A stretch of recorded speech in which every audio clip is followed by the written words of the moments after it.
बंदी छोड़ सद्गुरु रामपाल जी भगवान की जय हो। गरीब नमो नमो सतपुरुष को नमस्कार गुरु कीनी। सुर नर मुनि जन साधुआ संतो सर्वसुदीनी। सतगुरु साहेब संत सवे दंडोतम प्रणाम। आगे पीछे मध हुए तिनको जा कुर्बान। नराकार निर्विषम काल जाल भय भंजन। निर्लेपम निज निर्गुणम अकल अनुपवे सुंदर। श्रुति समापतम सकल समानानिर्तुल्य। उज्जवल हिरंवर हरदम बेपरवाह अथाह। बार पार नहीं मध्यतम गरीब जो सुमिरत सिद्ध होई। गणनायक गलतान कर अनुगर सोई। पार्श पद फुरबाना आदि गणेश मनाओ। गणनायक देवन देवा चरण कमल लालाओ। आदि अंत करु सेवा परम शक्ति संगीतम। रिद्धि सिद्धि दाता सोई अविगत गुणातीतम। सतपुरुष निर्मोही जगदम्बा जगदीशं। मंगल रूप मुरारी तन मन अर्पु शीशं। भक्ति मुक्ति भंडारी सुर नर मुनि जन धावे। ब्रह्मा विष्णु महेशा शेष मुख गावे। पूजे आदि गणेशा इंद्र कुबेर सरीखा। वरुण धर्म राय धावे। सुमरथ जीवन जी का मन इच्छा फल पावे। 33 कोटि आधार धावे सहस 88। उतरे भव जल पारा कटी है जम के फांसी। 33 कोटि आधारा धावे सहस 88। उतरे भव जल पारा कटी है यम की फांसी। बंदी छोड़ सतगुरु रामपाल जी भगवान की जय हो। बंदी छोड़ सतगुरु रामपाल जी भगवान की जय। बंदी छोड़ सतगुरु रामपाल जी भगवान की जय। सभी भाई बहन को दासी का प्यार भरा सत्साहिब। मालिक की दया से ओशो निकंद रामायणी का सरल अर्थ पढ़ रही है दासी। और कल मतलब लगभग 50 तक बानी जो आता है 50 नंबर तक का बानी मालिक की दया से दासी पढ़ चुके थे। अभी जो है ना आगे स्टार्टिंग करेंगे मालिक की दया से। और जो भाई बहन लाइव जुड़ रहे हैं लाइव को थोड़ा शेयर करिए ताकि दूसरे भाई बहन तो भी ये मतलब जानकारी जा सके। क्योंकि हम जो रोज़ जो नित्य नियम करते हैं ना तो उसका जानकारी हमको ज़रूरी होना चाहिए कि इसका अर्थ क्या है ना। तो ये ज्ञान योग में आता है। तो हम जो रट्टा लगा देते हैं ना तो इसका अर्थ नहीं समझते। तो अर्थ नहीं समझेंगे तो उसका अमल फिर कैसे करें ना। अमल भी तो करना होता है। ऐसा नहीं कि हम सिर्फ नित्य नियम कर दिए बस हो गया। उसका अर्थ जान के फिर उसको हम अपने जीवन में उतारना चाहिए। इसीलिए तो मालिक ने नित्य नियम करने के लिए दिए हुए हैं ना। और ये ओशो निकंद रामायणी मतलब ये मालिक की महिमा है। और मालिक की महिमा जो आज तक 4 युगों में सत्ययुग द्वापर त्रेता है ना और कलयुग में जितने भी मालिक ने लीला किए हुए हैं जिन जिन का भी उन्होंने मतलब श्री कृष्ण रामचंद्र या किसी जितने भी उन्होंने मतलब मालिक अपना लीला किए हुए हैं तो उनका महिमा ये है, ये रामकृष्ण का महिमा नहीं है, ये पूर्ण परमात्मा सतगुरु रामपाल जी का महिमा है। तो आप इनको नहीं जानेंगे तो मतलब उसका अर्थ नहीं समझेंगे तो कैसे पता चलेगा कि मालिक कैसे मतलब लीला किए हुए हैं। तो दासी अभी पढ़ रही है, बंदी छोड़ सदगुरु रामपाल जी भगवान की जय हो। कल हम पढ़े थे इतने तक कि 50 नंबर जो संत गरीबदास जी ने जो उन्होंने जो लीला मतलब बानी था कल का कि इंद्रदल बादल दरियाई 96 कोटि क्यों चढ़ाई, सुरपति चढ़ी इंद्र अनुरागी, अनंत पद्म गंधर्व बड़भागी, है ना। ये बानी हमने कल इसका मालिक ने यहाँ तक का मतलब पढ़ाया था। अभी आगे फिर पढ़ेंगे। बानी नंबर है, ये है 52 नंबर बानी। और बानी है किशन भंडारी चढ़े कुबेरा, अब दिल्ली मंडल बहरो फेरा। हम रोज पढ़ते हैं ना कि किशन भंडारी चढ़े कुबेरा, अब दिल्ली मंडल बहरो फेरा।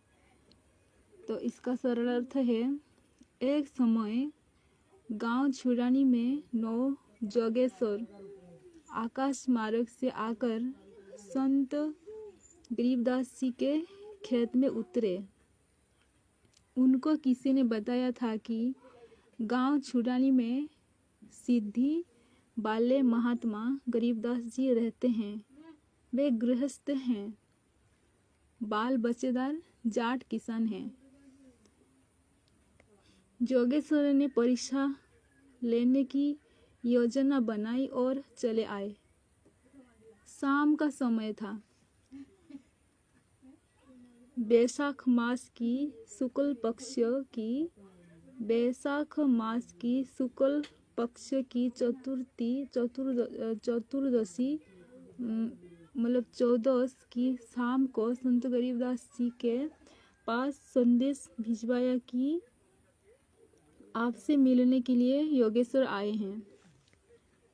संदेश मिलते ही संत गरीबदास जी अपने 4-5 सेवकों के साथ योगेश्वर के पास खेत में पहुंचे तथा प्रणाम करके दर्शन देने का धन्यवाद किया और प्रार्थना की कि दास के लिए क्या आदेश है। योगेश्वर ने कहा कि हम आपसे आध्यात्मिक ज्ञान चर्चा के लिए आए हैं, कल सुबह चर्चा करेंगे। संत गरीबदास जी ने कहा कि आप तो ज्ञान से परिपूर्ण हैं, आपके साथ ज्ञान चर्चा करना तो सूर्य के सामने दीपक जलाना मात्र है। फिर भी जो आपका आदेश है वैसा ही होगा। आप बताएं कि आप खाना स्वयं बनाकर खाओगे या घर से बनाकर लाऊं। योगेश्वर ने कहा कि हम शाम का खाना नहीं खाते, केवल दिन में एक बार सुबह खाते हैं और स्वयं बनाते हैं। आप सुबह सूखा आटा, चावल, घी, दूध आदि भिजवा देना। संत गरीबदास जी ने उनके आसन लगवाए, कोरा घड़ा पानी का भरकर रखवा दिया और गांव लौट आए। सुबह वक्त से संत गरीबदास जी अपने कोई सेवकों के साथ खाने का सारा सामान लेकर उपस्थित हुए। योगेश्वर ने खाना तैयार किया और पंक्ति में बैठकर थाली अपने अपने आगे रख ली और खड़े होकर शंख बजाया। देखते आकाश मार्ग से 33 करोड़ देवता आ गए और पंक्ति बनाकर खाना खाने की स्थिति में बैठ गए। यह पहले से बनाई सुनियोजित योजना थी। कारण था कि संत गरीबदास जी श्री ब्रह्मा, श्री विष्णु तथा शिव जी की महिमा का ज्ञान यथार्थ रूप में बताते ही थे, परंतु समर्थ शक्ति इनसे ऊपर अन्य है। वह कबीर परमेश्वर हैं जो काशी में जुल्हे के रूप में 120 बरस सन 1398 से सन 1518 तक प्रकट रहे। गरीब अनंत कटी ब्रह्मांड का एक रत्ती नहीं भार, सतगुरु पुरुष कबीर हैं कुल के सृजनहार। गरीब हम सुल्तानी नानक तारे दादू को उपदेश दिया, जाति जुलाहा भेद नहीं पाया, काशी माही कबीर हुआ। जब सर्व देवताओं ने आसन लगा लिया तो 9 योगेश्वर खड़े होकर कहने लगे कि पहले इन्हें भजन कराओ, हम बाद में खाएंगे, अन्यथा तेरे को तथा तेरे छुरानी गांव को नष्ट कर देंगे। संत गरीबदास जी ने कहा कि हे महापुरुषों, आपके श्रीमुख से गांव नष्ट करने की बात शोभा नहीं देती। महात्मा तो गांव बसाते हैं, उजाड़ते नहीं। फिर भी यदि आप गांव छुड़ाने को भस्म करने की बात कहते हैं तो सुनो, आप तो गांव छुड़ाने का घास भी नहीं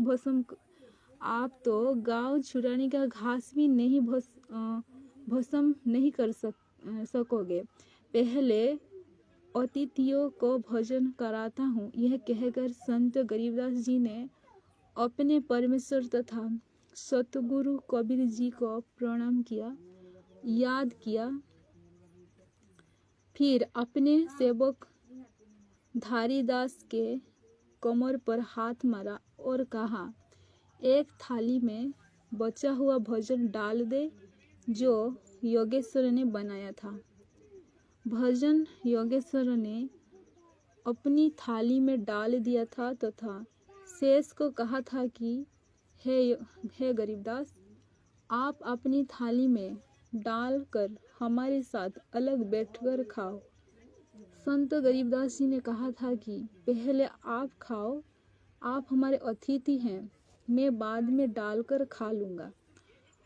उस अपने भाग की थाली के ऊपर अपनी सच चादर डाल दी और गरीबदास शिष्य से कहा कि भंडारा लंगर शुरू करो। गरीबदास चादर के नीचे से हाथ थाली निकाले। वह थाली अपने आप उड़कर पंक्ति में बैठे देवता के आगे रखी जाए। एकदम हजारों थालियां निकली और देवताओं के आगे भोजन से भरी रखी जाए। धारीदास जी को संत गरीबदास जी ने आशीर्वाद दे ही दिया था। वह तो चादर के नीचे हाथ डाले बैठा था। सारा कार्य संत गरीबदास जी की दया से हो रहा था। सब उपस्थिति महान आत्माओं ने भजन कर लिया। 9 योगेश्वर तो कभी संत गरीबदास जी को देख रहे थे, कभी थालियों की उड़न देख रहे थे। संत गरीबदास जी ने कहा, महात्मा जी और क्या चाहिए? तब उनका स्वप्न सा टूटा। भोजन खाने लगे। सबको भोजन कराकर भी चादर के नीचे थाली वैसे ही भरी रही थी। सर्व देवता संत गरीबदास जी को धन्यवाद आशीर्वाद देकर चले गए।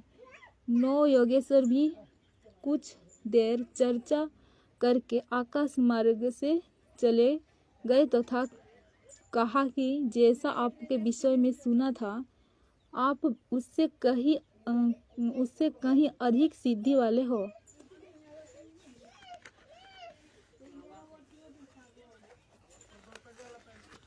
इस विषय में कहा है कि श्री कृष्ण अर्थात श्री विष्णु के जो भंडारी कुबेर जी भी मेरी सहायता के लिए छुड़ानी में दिल्ली मंडल में दोबारा आए हैं। पहले भी कई बार हमारी सहायता की थी।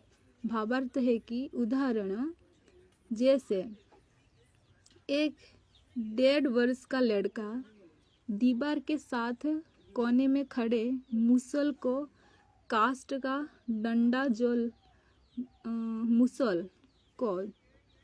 मुसल का मतलब जो कास्ट का डंडा जो गोलाकार में 2.5 फुट परिधि वाला 6 फुट लंबा जो बाजरा कूटने के काम में लिया जाता है को उठाने की कोशिश करने लगा। दादाजी ने देखा और शीघ्रता से जाकर लड़के को गोद में उठाया कि कहीं मुसल इसके ऊपर न गिर जाए, परंतु लड़का रोने लगा और मुसल उठाने की जिद करने लगा। दादाजी ने लड़के को मुसल के पास छोड़ दिया और लड़के ने दोनों हाथों से मुसल पकड़ा और उठाना चाहा। दादाजी ने मुसल को ऊपर से पकड़कर उठा लिया। लड़का सोच रहा था कि मैंने ही मुसल उठा रखा है। दादाजी यही भी कह रहा था कि देखो मेरे पोते ने मुसल उठा लिया, जिस कारण से वो लड़का भी अपनी महिमा सुनकर फूला नहीं समा रहा था।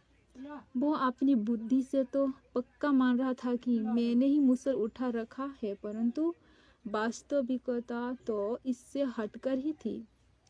तो यही उदाहरण यहाँ समझना चाहिए कि कर तो स्वयं परमेश्वर कबीर जी रहे थे, संत गरीबदास जी भी समझते थे, परंतु वहाँ पर तो सारा देव समूह श्री विष्णु श्री शिव जी की महिमा जानने वाला था। इसीलिए कहा कि यह कार्य श्री विष्णु जी की कृपा से कुबेर भंडारी ने किया है। यह भी उस लड़के की तरह मानते हैं कि हम ही सब कुछ कर रहे हैं, परंतु करने वाला का प्रमाण तो गीता अध्याय 15 श्लोक 17 में है।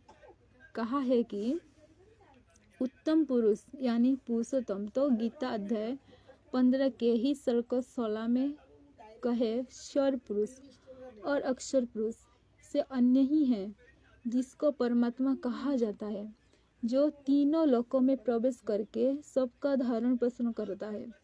वह वास्तव में अविनाशी परमेश्वर हैं, जो गीता ज्ञानदाता से भी अन्य है। गीता अध्याय 15 श्लोक 17 ना। ये 52 नंबर वाणी का अनुवाद हो गया है मालिक की दया से। फिर 53 नंबर वाणी है वरुण विनोद ब्रह्म ज्ञानी कला संपूर्ण 12 वाणी। सरलार्थ जिस समय संत वाणी है वरुण विनोद ब्रह्म ज्ञानी कला संपूर्ण 12 वाणी।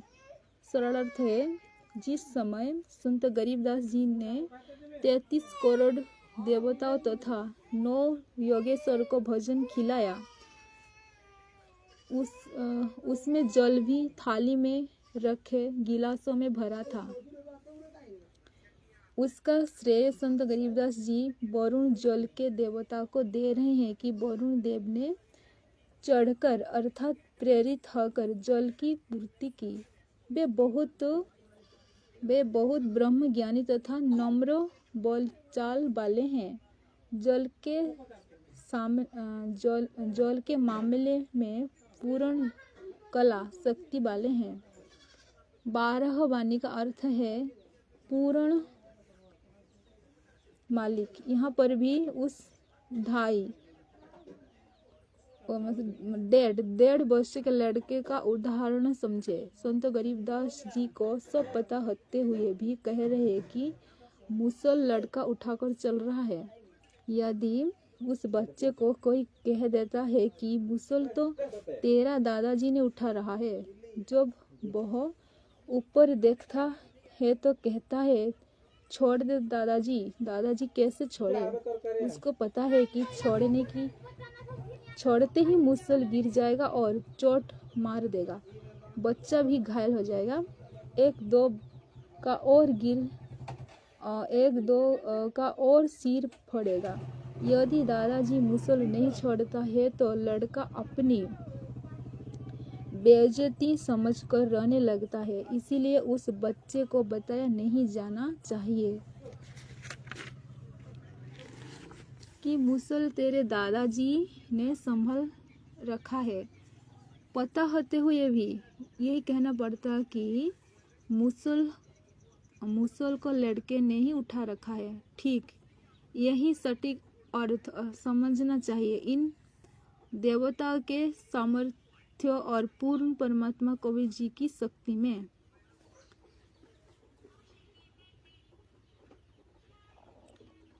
बानी धर्मरा आदि जुगादि चेरा 14 कटी कटक दल तेरा। सरलार्थ धर्मराय अर्थात काल ब्रह्म का न्यायाधीश भी परमात्मा सतपुरुष का चेरा नौकर है। धर्मराय की सेना में 14 करोड़ धर्मदूत हैं जो मृत्यु के समय मनुष्य के जीव को निकालकर पकड़कर धर्मराय के दरबार में पेश करते हैं। धर्मराज की महिमा बताई है कि आपके 14 करोड़ तो सैनिक हैं। धर्मरा आदि जुगादि चेरा 14 कटी कटक दल तेरा। चेरा का मतलब नौकर होता है। किसका? परमात्मा का। धर्मरा आदि जुगादि से वो आदि का मतलब आरंभ और आदि का मतलब जुग का आरंभ और जुगादि का मतलब जुग के शेष तक धर्मराय है ना परमात्मा का नौकर रहेगा। और 14 कटी कटक दल तेरा। कटक का मतलब सेना होता है। 14 कटी कटक दल तेरा ना, इसका मतलब धर्मराय का 14 करोड़ सैनिक हैं।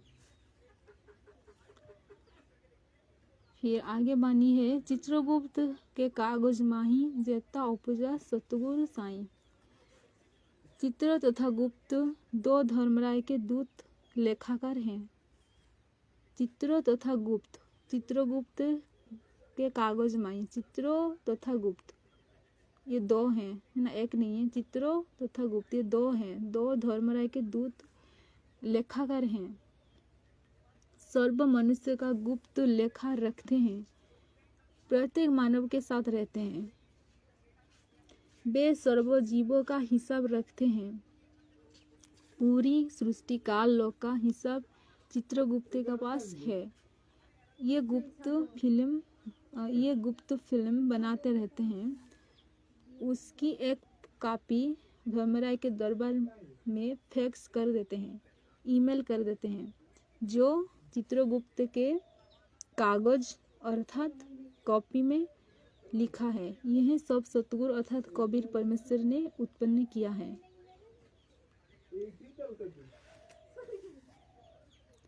बानी सातों लोक पाल का रासा उर्मे धरिए साधु दशा। सरलार्थ काल ब्रह्म के एक ब्रह्मांडो 7 लोक पाल माने गए हैं, जो 7 द्वीपों के स्वामी हैं। संत गरीबदास जी कहते हैं कि और सब रासा अर्थात झंझट है। अधिक ज्ञान ग्रहण करने की बजाय नम्र भाव से संत का दास चेला बनकर भक्ति करके मोक्ष कराकर धन्य हो। 7 लोक पाल का रासा, जो 7 लोक है वो जो काल है, काल ब्रह्म एक ब्रह्मांडो 7 लोक पाल माने गए हैं, जो 7 द्वीपों के स्वामी हैं। परमात्मा यह बोल रहे हैं कि अधिक ज्ञान मतलब ग्रहण करने की बजाय आप नम्र भाव से संतों का चेला बनो। जो सतगुरु हैं उनका चेला बनने से हमारा मोक्ष हो सकता है। बानी विष्णुनाथ है असुर निकंदन, संतो के सब काटे फंदन। सरल अर्थ है, श्री विष्णुनाथ जी राक्षस का नाश करने वाला है तथा अपने संतों साधकों के सर्व फंद बंधन काट देते हैं। बानी नरसिंह रूप धरे गुरु राया, हिरण्यकश्यप को मारन धाया। सरल अर्थ, आप जी प्रहलाद भक्त की रक्षा करने के लिए नरसिंह रूप धारण करके शेर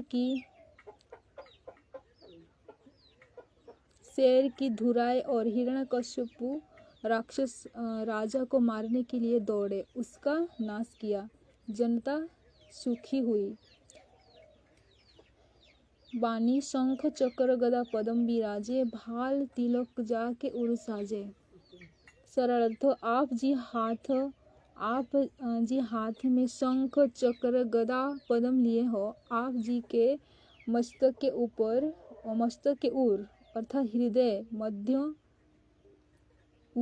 हृदय मध्य में तिलक सजा है, शोभामान हो रहा है। भाल तिलक जाके उर साजे ना, तिलक उर का मतलब है हृदय और तिलक का मतलब तिलक जो लगाते वो शोभा हो रहा है विष्णु जी के हृदय में। और बानी वाहन गरुड़ कृष्ण अस्बारा, लक्ष्मी ढोरे चोर चंबर अपारा। सरल अर्थ, आप जी का वाहन गरुड़ है। आप श्री विष्णु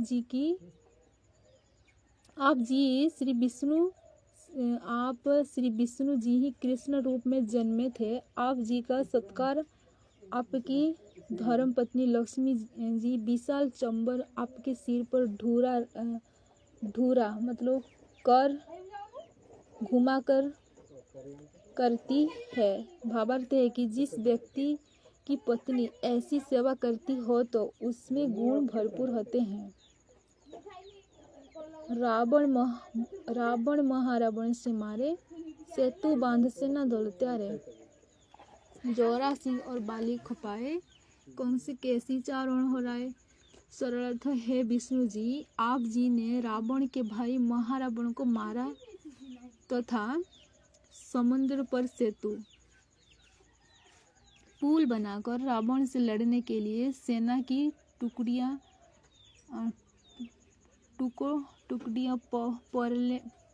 परले पार उतरी। आप जी ने जोरासिंह और बाली सुग्रीव का भाई त्रेता युग में का नाश किया। कैसी नामक राक्षस जो घड़े का रूप धार कर बालक रूप श्री कृष्ण जी को मारने गया था, उसको मारा तथा कंस को मारा तथा श्री कृष्ण जी कंस केसरी चाणूर पहलवान को आपने मारा।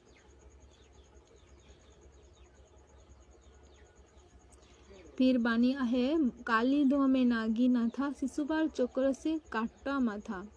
है विष्णु जी आप जब श्री कृष्ण रूप में जन्मे थे, उस समय काली द नामक दरिया में कालिया नाग के फनों पर चढ़कर नृत्य किया।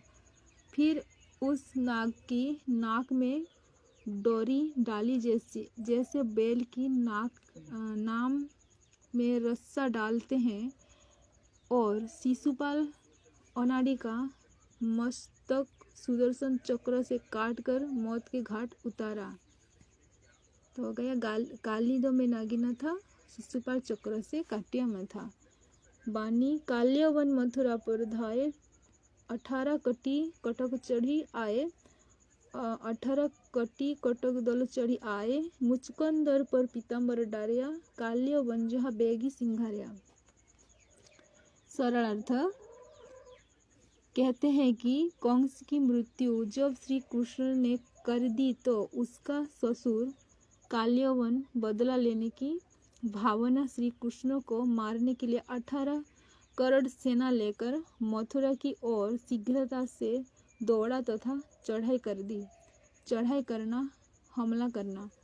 उस समय राजा उग्रसेन कंस का पिता ने अपने दोहते देवकी के पुत्र की श्री कृष्ण को मथुरा राजा नियुक्त कर दिया था। मथुरा में सेना कम थी, जिस कारण से श्री कृष्ण जी ने सेना को युद्ध करने के लिए तैयार किया, मैदान में खड़ा कर दिया। दूसरी ओर काल्यवन की सेना खड़ी हो गई।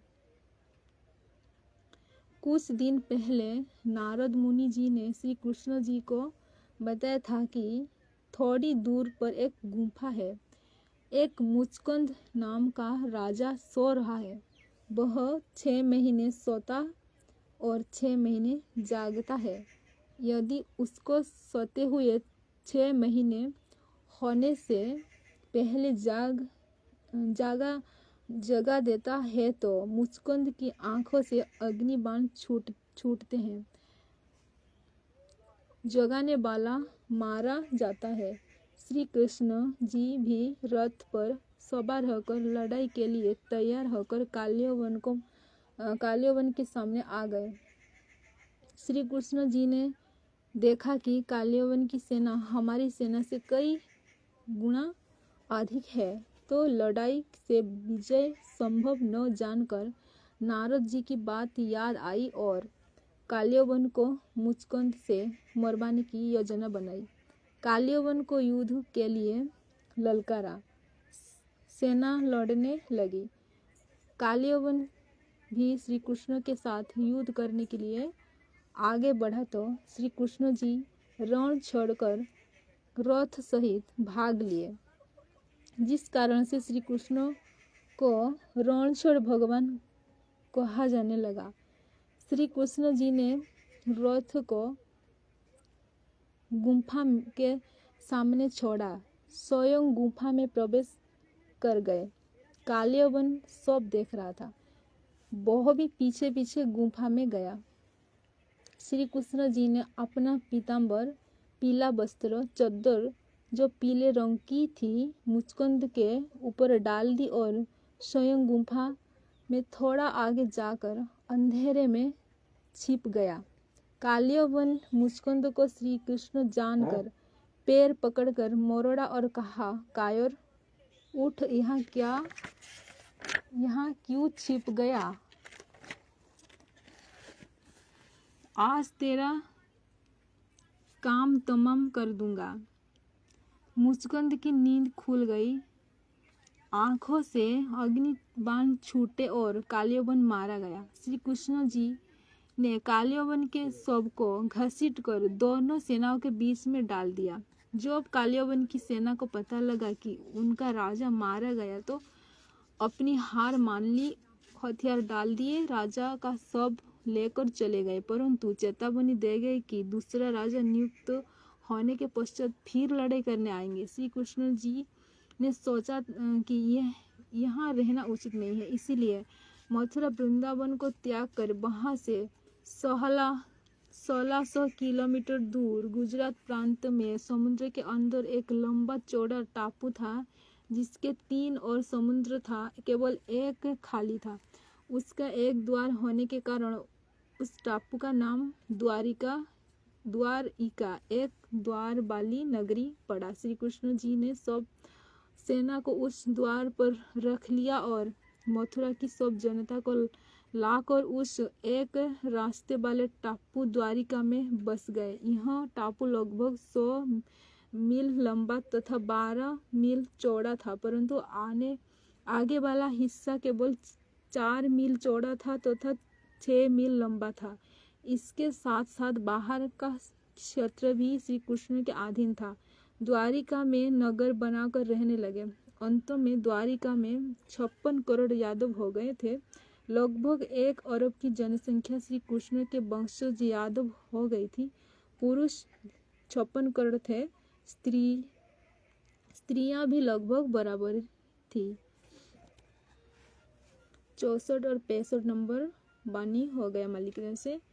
आगे वाणी है, परशुराम 52 अवतारा, कोई न जाने भेद तुम्हारा। सरल अर्थ, परशुराम जी पृथ्वी के सब अभिमानी क्षत्रियों को फरसे से लाठी के एक सिरे पर लोहे का गंडासा जोड़ा होता है, जिसका आकार उस